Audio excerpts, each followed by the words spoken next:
The budster does not care if we are fat or we are lazy. He just relaxes. I forgot. I have short ribs in the crock pot. I got a really good price on them. So I put them in the crock pot and they'll be done when Brian gets home from work. So that'll be good for him to eat for dinner. And I'll have it tomorrow. I got to work tomorrow early in the morning. But I meant to tell you, that salad I had sucked. Iceberg lettuce. It was so bland. I'm like, rotisserie chicken from Costco. I'm over it. Over it. I think I'm just going to go to Pollo Loco and grab some chicken thighs or something. That's much nicer. It's expensive, though. It's like $10 for 4 chicken thighs. It's worth it, but it's because it's yummy and I don't have to cook it. And the whole chicken, like, Alfredo thing that I tried to make, God, that was nasty. Not happening. No. But we just keep going. I'm hopeful for today's food, because it really sucks when you have food and that's all you brought. And it sucks. Though I'm thinking about bringing some salami and cream cheese with me today. Boy, you know, the 80s called and they're dying because of what you're eating. Because do you remember sugar? No, not sugar-free. Non-fat. In the 80s, it was all about non-fat. If you eat non-fat everything, you can eat as much as you want. So what did they do? They made non-fat Entenmann's pastries. Good freaking Lord. Do you have any idea how much sugar they added to make it flavorful? It was like 1,500 calories for a piece as big. The 80s, I think, is what started the diabetes revolution, because in the 70s, people were either eating braised tofu and brown rice, or they were eating, I remember my mom going on diets all the time. Pat, I'm getting fat. I'm going to eat nothing but meat and vegetables. What does that sound like?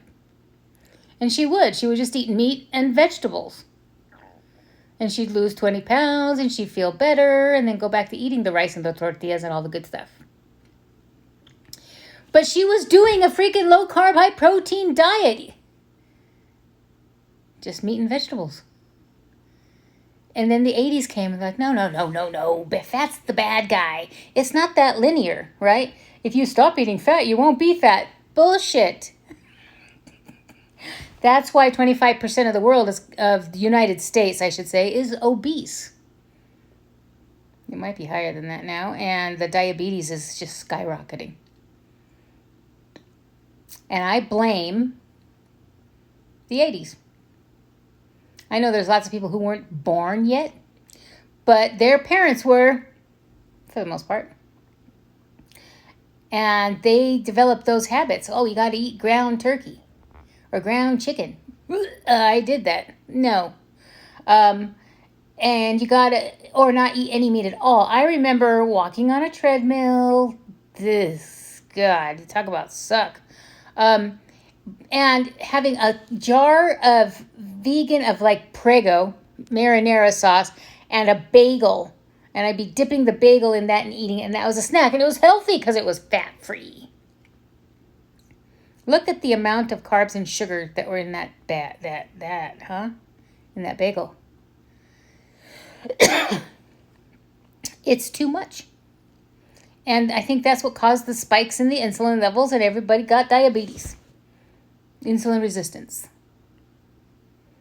Don't judge somebody because of how they look and what they eat and everything, because whatever works for them works for them.